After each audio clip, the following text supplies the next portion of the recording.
Hi, I'm Shiv. And I'm Chitra. We are the co hosts of this show, Software People Stories. We're happy to bring you stories of people associated with software as makers or consumers. In every episode, we talk to people on their own personal and professional journeys. Their interests and approach to work and life in a free flowing conversational format. We hope that you will be able to draw your inspiration from their experiences and insights.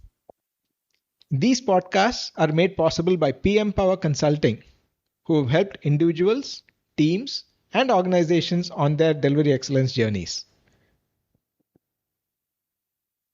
Welcome to this edition of the Software People Stories. My guest today is Hariprakash Agrawal, known as Hari, who is a serial entrepreneur. In this conversation, he talks about how he got into process management in software after graduating in mining engineering and how he decided to start something on his own and the learnings from his first startup and the second startup where they had to pivot based on how things went. He also talks about some of the differences between developing application software and embedded software and the respect or the importance to be given to designers and architects. He also shares some of his tips for people aspiring to get into software and a whole lot of other things. Listen on. Welcome, Hari, to this episode of the Software People Stories. I'm happy to have this conversation. I've always been curious about your own transition and also being a customer of Riderlife. I have a lot of appreciation for things that you've done and going through. And I'm sure our listeners would also like to know your own journey of how you got into software, what you liked, or when you wanted to look at a different business. Was it something that software pushed you away from, or was it an attraction? Okay. So the floor is all yours. You can start with an introduction and then we'll have a conversation. So it's all my pleasure to interact with you at any point of time. So, and we also met at at a very unique place. I was trying to get into spicing at that time, and etc. Almost, I think it's 20 years. Means or 19 years. Wow. Anyway, so do you recall that in a spicing I worked in through Srinivas? One of the Japanese companies, right? At that Yes, time. yes, sure. Yeah. Okay. So just to brief about myself, that I did my basically schooling and etc. has happened at multiple places. Starting from Sri Ganganagar in Rajasthan, and then father was in bank, so moved to Raipur, which is now Chhattisgarh. At that time, it used to be MP, and then Durg. So and then did engineering from Jodhpur, MTech from IIT Kharagpur.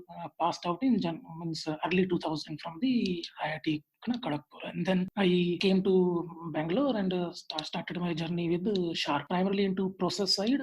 To be a fresher and to be on process side is a bit contradictory, but I somehow liked this journey much more than dev or test journeys. And with my personality, I felt it suits much better.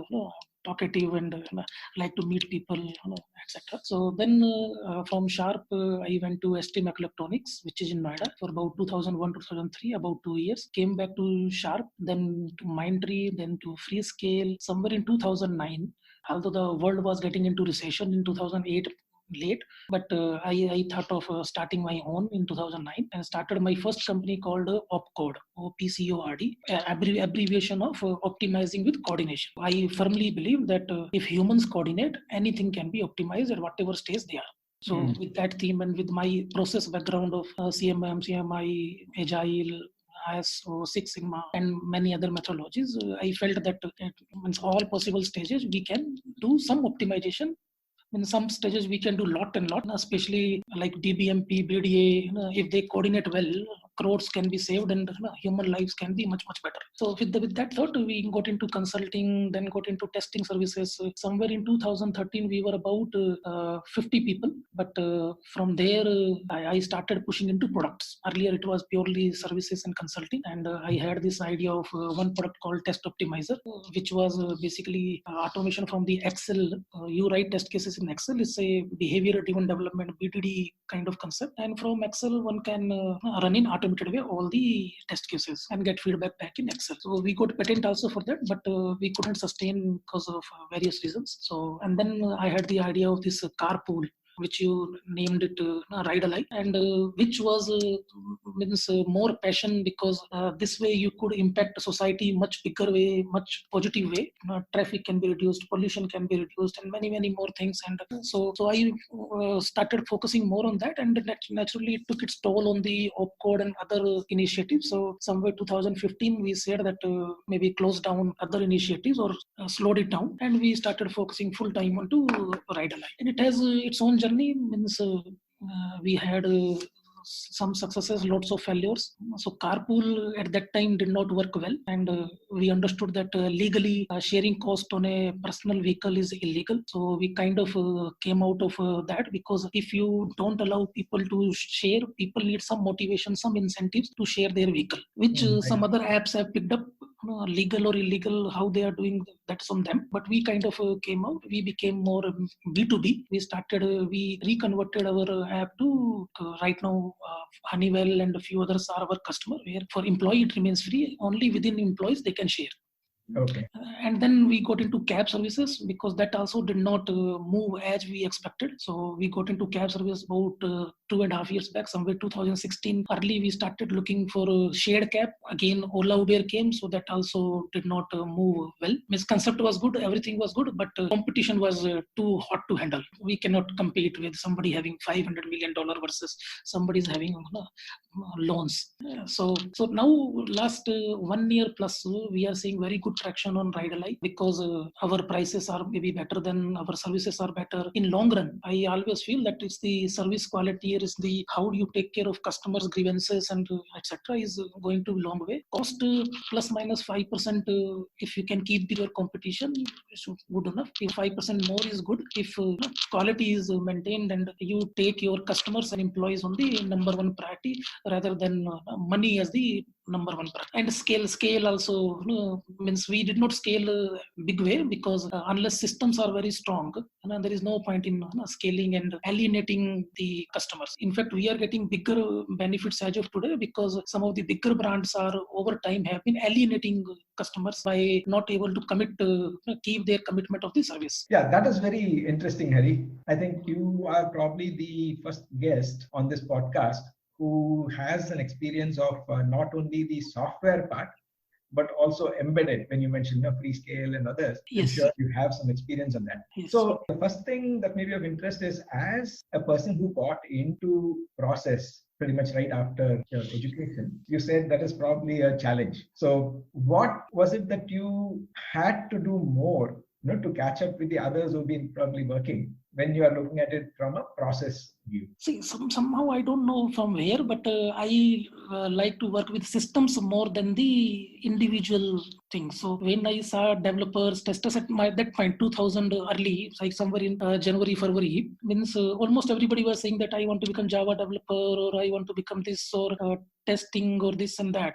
Agile has not picked up, or nobody knew at that time. So test automation, etc., was not that popular at that time. But I always like to, means I personally, as an individual, I find it very hard to sit on a one place for 4 hours, 5 hours to do coding. So I said, is there anything else in this domain that is? And then I like to talk to people. I like to gather their experiences. And so initially, everybody told me in wherever I go that, in fact, one interview I failed just because the title that I wanted to make my career in a process side rather than. That guy said that you're from IIT, you can do much better than this. And they said, we actually want to hire you, but you are not keen on development itself. So I said, yeah, that is how it is. Right or wrong, I don't know as of today. But and then in Sharp, how I actually joined Sharp, I was working with a very small company in a house. From Kharagpur, I just came in January and joined this company. The day I came, the day I kind of walked into this interview, and I joined on 27th January, because 26th January was a holiday. And 3-4 months I worked there, and I found that they were doing very poorly because of no alignment. One does this, one does this. So I came to know one CMM course happened by STPI at that time. It was 15,000 rupees for 3 days. For a fresher, 15,000 rupees for 3 days. I talked to my friends. They said 15,000 for 3 days. You can do Java course and this course and that. I said, no, let me me see, because I meet, and when I applied for that, they rejected my application saying that you are a fresher. This is only for somebody who is 5-year, 10-year experience, who have seen software development, product development, multiple phases. So I had to go to STPI, convince them that I'm interested, I'm very keen to join this course, and ultimately they allowed me. And in that course, luckily they did a exam at the before that, what do you know about CMMI, and one at the end of the 3 days, that what do you know now. So the difference was the most with me. Oh, wonderful. The most improvement was with me. Means there were people who knew CMMI. There were pretty senior people, 15-year, 20-year. And in that course, I met Sharp technical head, Sharp president, and they were all wanted to have this CMM journey. Sharp has just started its operations in India somewhere early 2000, late 1990, and they said that although you are not fit for the process as yet, but we will take you because your enthusiasm is pretty high on. But that so they put me in the testing group for one of the product. So basically they took me. So that was one big break, and that came from a very unusual source, not from a typical interview or etc. Yeah, maybe they were observing you for all those 3 days. Yeah. So they had been observing me. So, and means academic credentials were anyway good. Means that fitment with the role, that process is not there, because as a junior, what processes you define, refine, audit, or etc. So anyway, so I became part of one of the product. In that product, we defined testing process, configuration management process. So I used to work with the process group, and after 6 months, I fully moved to the process group. So we used to have task forces. So if I'm not knowledgeable, there are people who are knowledgeable. I coordinate the task forces. There are coding standards if has to be formed. There are 10 people in the company who are very experienced. So my job is more of a coordinator. Get them in a room, let them discuss, document it, again present it. So like that, it moved on. Okay. Since you work with both the traditional software teams as well as the embedded software teams, while we don't want to stereotype them, do you see any big differences in terms of approaches or challenges that developing software, say, which has a user interface and more of applications, compared to developing something that is going to be embedded? See, the embedded is much more complex, I feel, because there is an element of hardware, there is a software. In the software world, you can release patches like Android app, iOS app. Every now and then we keep getting patches. You really, if you even poor in quality, you can catch up with the patches. But in embedded, you have to do much more planning, much more design, much more thought process, because even if it's an embedded software, if either as a chip or chip tape out happens, and then means you can't now, FPGA and many things have come that you can change the structure of the chip by one chip can work for multiple consumer electronics, etc. But more or less more complex, what processes may work as for this software versus this will be different. Means I'm a big time into agile coaching. I see both can have its own flavors of agile coaching, but there agile processes or many other processes. But there will be some means context specific things we may need to do. Nowadays, we also hear a lot about everybody wanting to get into IoT. Okay. Which are again these devices. Probably these are all embedded or embedded into other machines, which are not really software based. So as a person who has a good appreciation of systems, processes, as well as been in testing, that is not the developer's view, but then what comes from a developer view, what, if at all, a mind shift change is needed for a developer who has to work with, say, IoT kind of devices also, from being, let's say, a Java developer? See, I usually give this as an example to everybody that, let's say, in our mobile, we put a battery. Earlier in mobile, we used to put battery, but if you want to put a battery can be put in on a single way. Although, if you think 20 years ago, when they first time would have designed a square battery and square slot, possible ways were 8. For this side, for that side.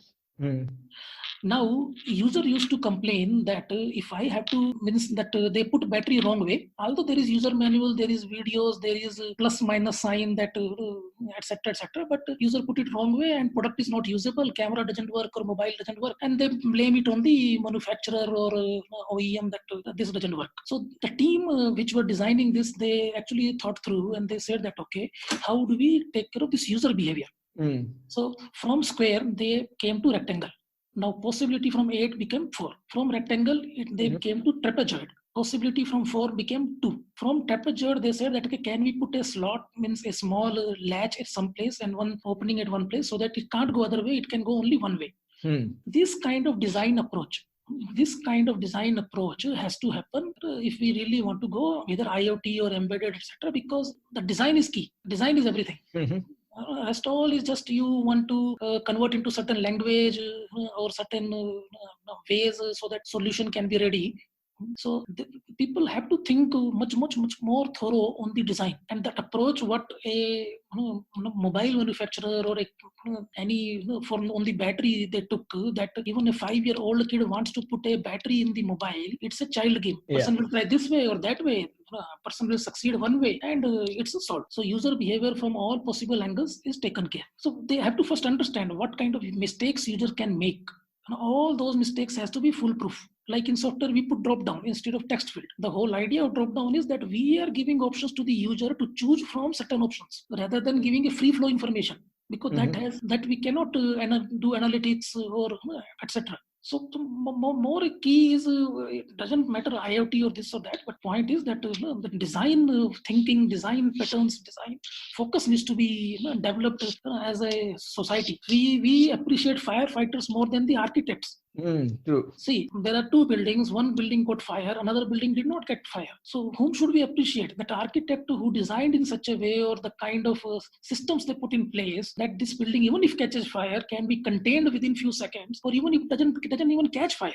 Firefighter gets lots of award, etc. That is good. That is also required, because somebody has to, once there is a fire, somebody has to really make it extinguish.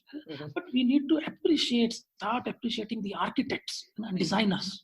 And then all things will fall in place. Yeah, very well said, Hari. I think this is what probably is the extension of drawing only some lean principles from manufacturing into agile and other things. Also go into, there is a very common practice they call poke-yoke or mistake proofing. Yeah. So your design thinking or user-centered thinking, how would this be used? FME, failure mode effect analysis. Yeah, right. And also have that empathy to understand how it is going to be in production. Because even in DevOps, it is not only putting it in production, but understand or design for, you have design DFX, design for manufacturability, serviceability and all that. I think that will help. But how does one cultivate that kind of a mindset when our traditional training in software is more about just an algorithm, code, and pretty much that? No, we first of all, we have to start appreciating architects more than the managers in an organization. I mean, there is nothing I'm taking away from the managers. Wonderful people. Products. If you take architect away, product is dead. You take manager away, product can still survive. So overall, that may be hierarchy or etc. And then we need these architects to come out and tell that how to architect. There are 100 factors to think about. It's not just one factor. You may think go very deep on one factor, you may totally miss another factor, and everything will become after 2 months, 5 months, 1 year, 2 years will simply collapse. That overall perspectives people have to develop. That it's not just my perspective. There is a team view. Means what I tell everybody, that as a whole team starts thinking. Don't think as an individual. Even a fresher can bring lots and lots of perspectives. If let's say our product Idle, if a fresher joins, we just give him 2 days, 5 days, let's explore. If you don't understand anything, there is an issue. Because people are not going to read videos or user manual or anything you take. People are simply directly jump to the product. So these freshers tell us a lot. We have made hundreds of mistakes, but through these various approaches, we could bounce back. Our biggest achievement is survival. Not the we have done great. I was thinking of 2 questions. You already answered the second question of how you're doing it in Ride-A-Line. The first question is more as an agile coach. How do you convey this message or the importance of architecture or the technical leadership when you are working with an organization that is more used to, let's say, a traditional manager driven model? Yep. So there are so many examples I have created or I have heard from others, which I take. One of them is like this battery example. Second is that I keep telling managers that instead of saying that team works for me, start putting I work for team. This small paradigm shift will do wonders. Team will start owning. You are just helping you as a manager. Even I'm a manager in some certain context. My job is to help the team and to develop perspectives. Once they all start interacting among each other, they start developing perspectives. I'm a guy who always interacts with whomsoever I meet in train, bus, or etc. Recently, I'm more engaged in myself with so many things going on. But otherwise, and all these interactions have added perspectives. That okay, yes, I actually think this way, but this is also right. I'm also right, but that person is also right. It doesn't have to be one person has to be wrong. So basically, there are many things. It's a long journey. The journey is going on from years. Will continue for years. You are also doing the same journey.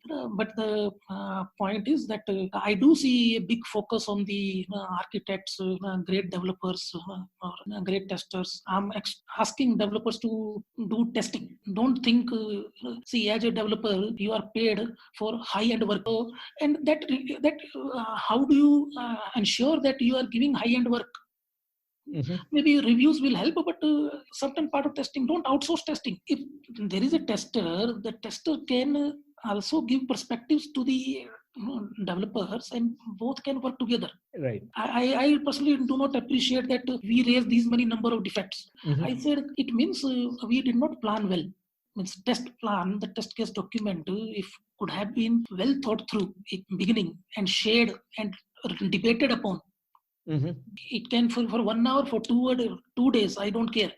Because if there are doubts, there are questions, if it goes for 2 days, that means that many doubts, questions were there. Otherwise, why should it go for 2 days? So let it be. But that way, we are resolving lots of issues later, and we are putting more into design. See, some things, I'll give you one very classic example. Recently in my current company, one tester came that said that most of the pop-up messages, sometimes they end with a dot, sometimes they don't end with a dot. Okay.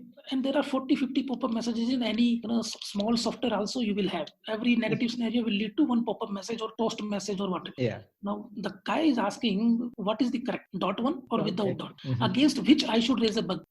Okay. I have given this example to now almost 15 plus trainings. None of them have any answer. The attention to detail, you may fix it or not, that's a different point. You may call it S4 or etc. It's a different point. But the thing is that attention to detail, that people are, and pop-up messages, English is pathetic because nobody is giving that English to anybody. Right.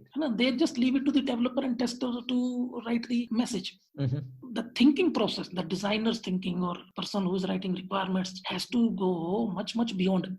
So I'm trying to inculcate as much as I can. People do appreciate, but it's not easy to change overnight. First, now you agree to that this is one concept. Yes, we should do this way, but organization is not aligned. So that whole hierarchy has to be aligned. So, and this hierarchy is in multiple geographies. You can't be in all geographies. True. So it will take time. Journey is on. It may take 1 year, 2 year, 3 year, whatever. We all are making our attempts. Yeah, that's true. The related thing is in the context of a product or a platform. If you take Ride it is not about just a good design for the software. Right? It is about the business model and things like that. I've interacted with a lot of aspiring entrepreneurs or people who say that I have an idea for an app and then how can I start up? To think beyond just an app, what all you need for a business, or even to validate some of your assumptions and stuff like that. You may not have complete specs even to do your detailed discussion on what all tests should I do, etc. So for a person or a team that is working on developing the software part, how do they get an appreciation for what happens once they put it in production? And what else is needed? Because when you're working with partners, in the case of Ride it's not only the the cab operators or the drivers, but also probably the authorities and various other agencies that you need to work. So how do you get those aspects into the overall architecture or design? See, Ridley is a platform. There are multiple products part of it, and there is much happens beyond the software. The driver has to reach on time to you. That is not in software. Yeah. And then whole journey has to complete. So that there are so many aspects. So means 6 years back, I used to be more software driven. That software, and I used to first build the software, then go to the market. Now I first understand the market, then build the software. And I don't build software like market may demand 100 things. I keep getting a lot of requirements for etc. But now we are very clear that we have to actually address whole platform. It's not just one piece of software. Ultimately, my customer care team, my collection team, I have to collect, ensure collection from the customer also and from the driver also. And all those calculations has to be perfect. And then that whole ecosystem of these drivers, suddenly something like a big aggregator comes and all driver goes away. So you still have your customers to take care. Right. So then building that ecosystem of that can you have a second line of vendors who can help you at that time, or a third line of vendors. Why I say second line, third line? There is a second line where we have some repo already ongoing. Okay. The third line is we don't know much, but we have got a referral. They won't pay us anything. They will just give service. They may give service at higher cost than what we get from customer. Okay. Our non-vendors will at least either give us some percentage or at least give service at the customer's cost. Right. So there are multiple layers you need. Software is only a certain automation part. So for all the aspiring entrepreneurs or etc., if they are means only like one. Means I keep getting inquiries or different friends, so they want to start their own. I recently did a talk with the PM community on corporate to startup and what a corporate person especially should look for before leaving that good job and getting into startup mode. So certain things are means market is much more than software. Let's first understand the market. You think this particular feature is what people like. If you think, talk to 100 people. If you're developing a game, the target audience is kids. Talk to 100 kids in your society. You don't have to go anywhere far. Explain them. Does it excite them? Or build a small prototype. Build some characters. Show those characters, because game is all about characters, animation, and some characters appeal much more than other characters. Like Tom and Jerry, the character is itself is very appealing. Yeah. So we can go a lot in this, but means market research, thinking that what are the various operations we have to handle and bridging those gaps. Right. So a lot has to be done when you really want to take care of the platform. So with all these activities, with your coaching plus this entire business ecosystem that you're trying to build and all that, do you get any time to relax, or is this relaxation for you? Yeah, so that means this is the relaxation. Means I'm talking to you, I'm relaxed. Okay. This is not a job. This is absolutely relaxed, and what I'm doing what I like. Coaching I like, and that's how I even had my own career path beginning itself. I was against the tide of the development and testing very early, and as a personal, I mean, those friends who took development or testing are also pretty good. They are also doing very well. I'm also doing well. So there is nothing, and I'm doing what I want to do. Yeah, because that is again a big mind shift from corporate to startup. Corporate, you always talk about the work-life balance. Yes, so for us, between work and life, within life, work comes, within work, life comes. I was in Goa, means about 4 years back, and on the kids wanted to see the dolphin in the morning, so 8 a.m. or 8:30 a.m. we went to the beach. We were in the boat. I got 2 business calls during that. I took both of them. I addressed both of them and went back. So it's all mixed. Even for most of the corporate, it doesn't matter corporate or startup. It's all mixed. If family demands it, we are there. If profession demands it, we are there. Very few times conflicting situation comes that both demands you. That time you have to do your own analysis. That where it's more critical, and at times business was more critical, so there were fights at home. That means you chose that, and you should listen. You know whatever others have to say. And there were other times where you could take care of the family much better than maybe many others. So one related thing, this amount of intensity or passion for work definitely is something that you find very normal or you find it comfortable. But in the startup model or in Ride Ally specifically, when you get someone joining the company, or how do you get them to also be so excited about the purpose? See, I don't have enough money to give to anybody, and our success with the lateral hires has not been great. So we started taking freshers almost 5 years back, and these freshers have stayed with us with lesser or more. And these freshers were naturally not getting in big companies, so that's why they came to Ride Ally. So naturally, we deal everybody with respect. We sell the vision that we are just not building a software; we are trying to help society. There are much bigger gains. Think of your father, think of your mother, getting lift at very unusual sources. So it's not, you are all partners. There is nothing called employee. Means certain people say that, sir, I need as of today this much, otherwise I cannot survive. Okay, we'll manage that. Certain people say that, okay, my need is this much, but I am okay to have some stocks or etc. So we manage that way.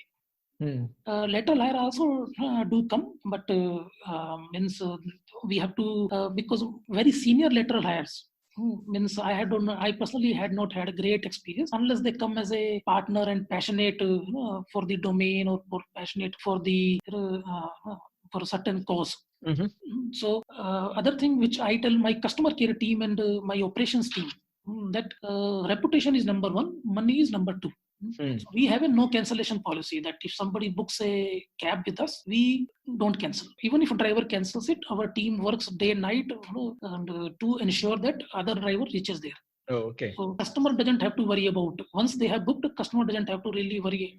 Sometimes lot of wrong scenario goes wrong with one single ride. So, but out of 100, maybe 1 or 2 is the what we had to cancel. Maybe now out of 1,000, maybe 4 or 5 is what we ultimately cancel. But if somebody gives us 2-hour notice, now to do this, sometimes we have to lose money.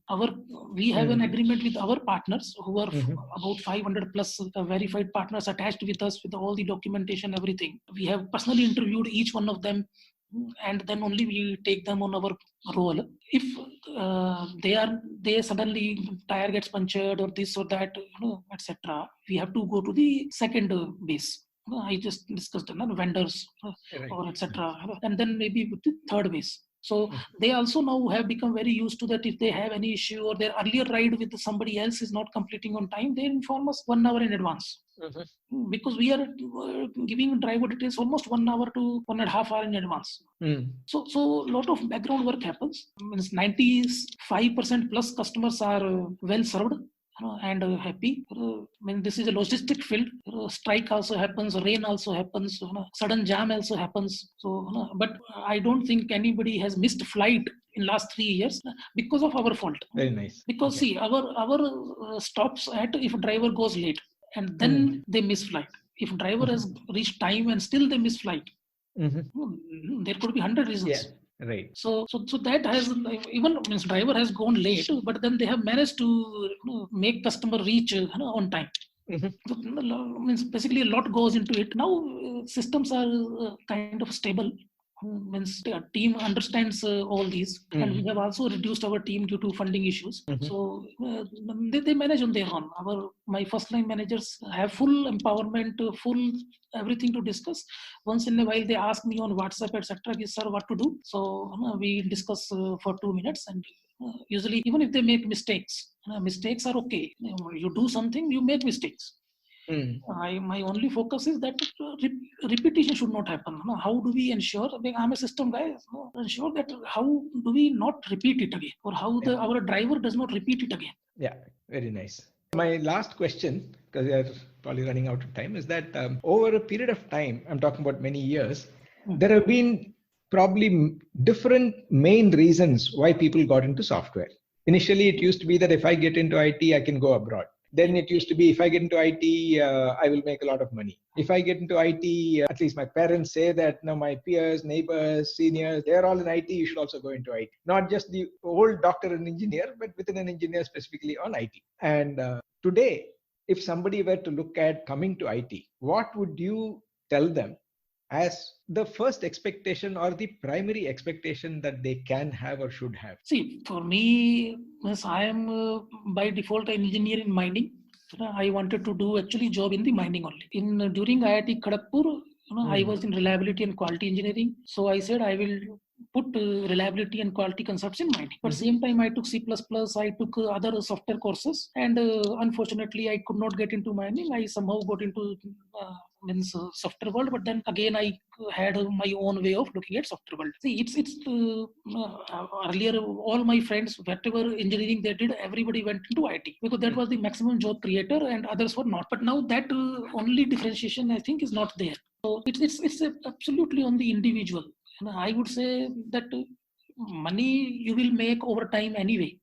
So today you are having a 5 lakh offer in an IT and 3 lakh offer in a core job, but you personally as an individual love the core job. And you feel that you can add value to there, go for it. Means this 2 lakhs difference, if you look at 10 years down the line, will be ridiculous. So go for startups because you get much end-to-end learning.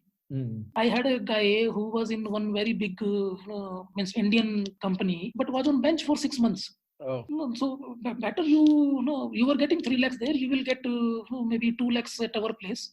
But after 2 years, my guy, when they jump with 100% hike. Recently, I had to let go 2-3 my great developers. Almost everybody got within 15 days with 100% hike.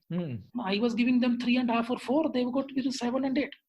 I can't say same with the high brand companies. They had made a decision to stay with us. With 3.5 because there was a vision, there was a thing, and still holds for them. If tomorrow again we come back on certain parameters, they will come back.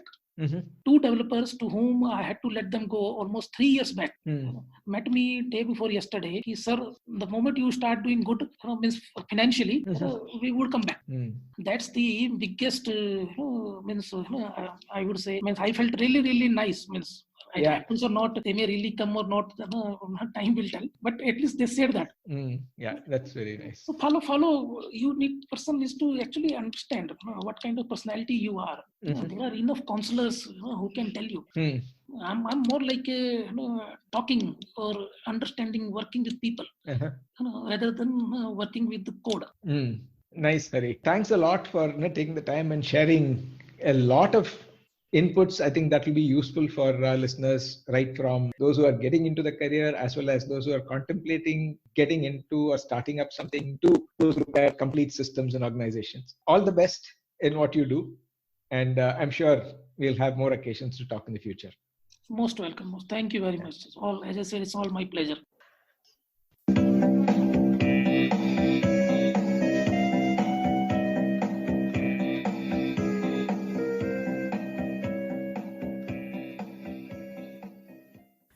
If you like the show and would like to share your experiences with the community or know someone else who might want to do that, please get in touch with us at podcast@pm-powerconsulting.com. That is podcast@pm-powerconsulting.com. Please rate the show on Podchaser, Stitcher, iTunes, or any other podcast client that you find us on. Please also share our episodes with your friends and others in your network. If you or anyone you know would like to be featured on our show, do write to us at this email address: podcast@pm-powerconsulting.com.